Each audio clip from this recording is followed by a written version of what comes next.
Hello, and welcome back to another Tracker video, where today we are doing another EVA career video. The first thing I want to do in this episode is repair the plane that crashed in the last episode and do some modifications to it to make it fly a bit better, and then complete a contract with the plane. The contract is to test a parachute between 4,000 meters and 9,000 meters, between 10 and, I can't remember, 190 meters per second. So I go to attach the parts to the plane, but then I forgot the parachute, so I have to go and load a parachute in on the launch pad. So there I am getting the parachute and attaching it to the rover. Well, I guess I already attached it. And here I am driving the rover over to the plane, where I will start the modifications. As you can see, the plane is sitting on its tail right now because of the lack of weight at the front. As you can see, now I attached the nose, the new nose, it has now been weighed down and it's now sitting on its wheels properly. So I am now fitting the canards, which are slightly redesigned. It's just because I felt they needed to be a bit smaller. And there I am fitting the elevators to the canards. You can see I have a bit of trouble getting the elevators lined up properly. And here I am attaching the wings. Now you can see the wings are not perfectly straight, so I go and I detach the wings and I reattach them a bit lower down where it's a lot easier to fit them straighter. And there I am fitting a new aileron to the wing. Now I noticed the elevator was a bit misaligned, so I'm trying to align it, but you can see that was a bit of an infuriating process, and the aileron fell off because Kerbal physics. Everyone likes Kerbal physics. And the aileron fell off. So I had to load a quick save because of that, the fact I couldn't reattach the aileron. Anyway, after reloading the quick save, I managed to attach it, and now I refit the other wing to make sure it is symmetrical. I then go and attach the aileron, where I notice I didn't attach that wing perfectly straight. You can see while I was attaching it, I noticed that I didn't attach them perfectly straight. So I detach it again and move it a bit further forward so it's a bit more aligned. Next I will move the landing gear, because although moving the gear back did reduce the risk of tail strikes were not really going to happen in this design of plane anyway because of the very short tail. Moving the gear forwards also makes it more stable and less likely to sort of nose down side to side like it did in the last video. I will then refit the nose wheel so that it's straighter. I nearly flip the plane while attaching the girder segment, but all was good. Took a bit of time to refit the nose wheel because I was really making sure to attach the nose wheel perfectly straight, which was definitely a very long process. But I eventually attached it straight enough, and you can see it has a sort of natural pitched up position while sitting on its wheels, which is quite good because that will make it easier to take off. There I am moving the science experiments around and attaching the parachute, ready for a test. Then I realise there's no pilot on board. I have to get one of the engineers to get on board. I time warp to the next day and get Bill Kerman on board, and I get the other engineer to move the girder I used as a step out of the way. I then taxi the plane over to Jebediah Kerman, who will pilot this plane today. Already I can tell that the plane is taxiing much better than it did before. It's staying a lot straighter without needing an input. Before I had to do quite a lot of rudder inputs to keep it straight, or steering really, because the rudder doesn't do much at this speed. I park it next to Jeb, but then I realise he won't be able to get on, so I park it next to this girder segment that's lying on the ground and use it as a step for him to climb up onto the plane.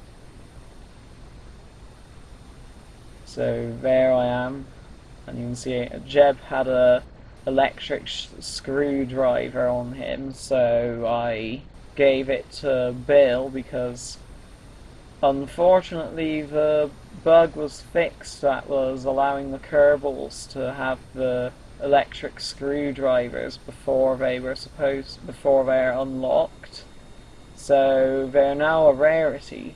So if I accidentally recover them all and get rid of them all, this career is soft locked.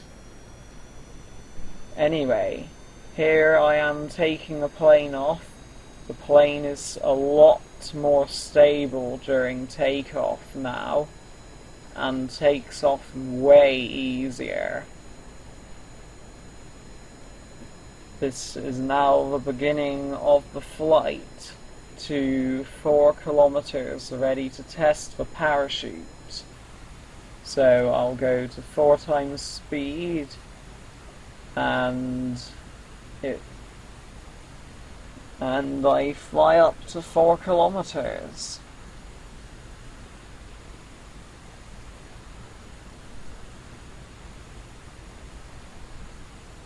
The plane definitely flies much better than it did before, though there is still a bit of a roll moment and a pitch moment.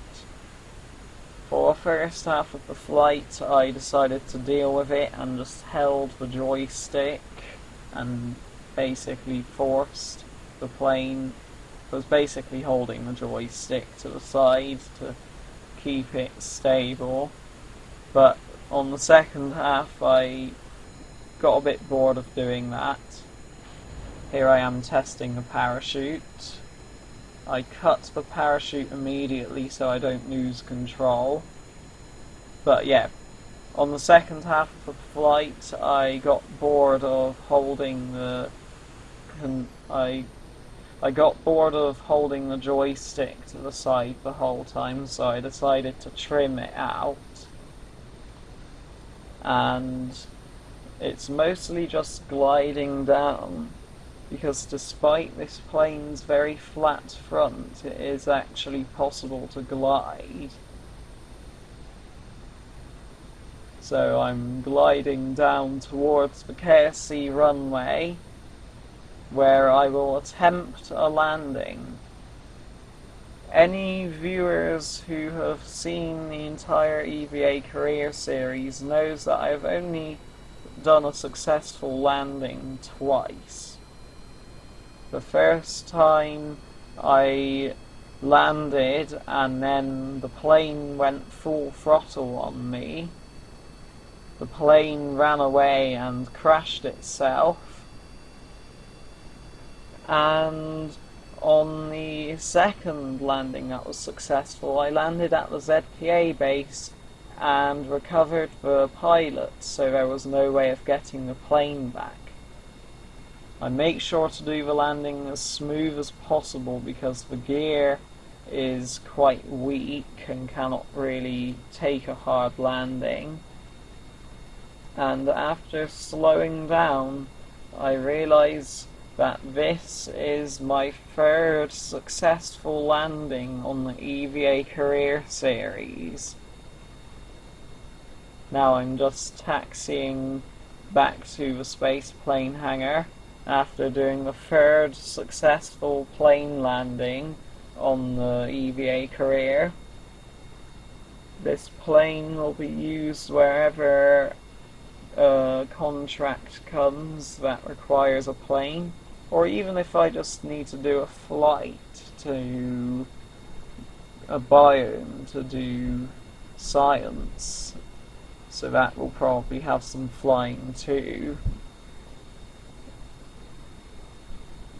So here I am taxiing to where Jebediah got on board the plane, and you can see I've stopped. The first properly successful flight on the EVA Career. Anyway, I've faded over to the construction site at the launch pad because I have a contract to land in the water with a decoupler to test the decoupler. So I'm just assembling a small rocket with very big fins that I can use to steer the rocket over to the water.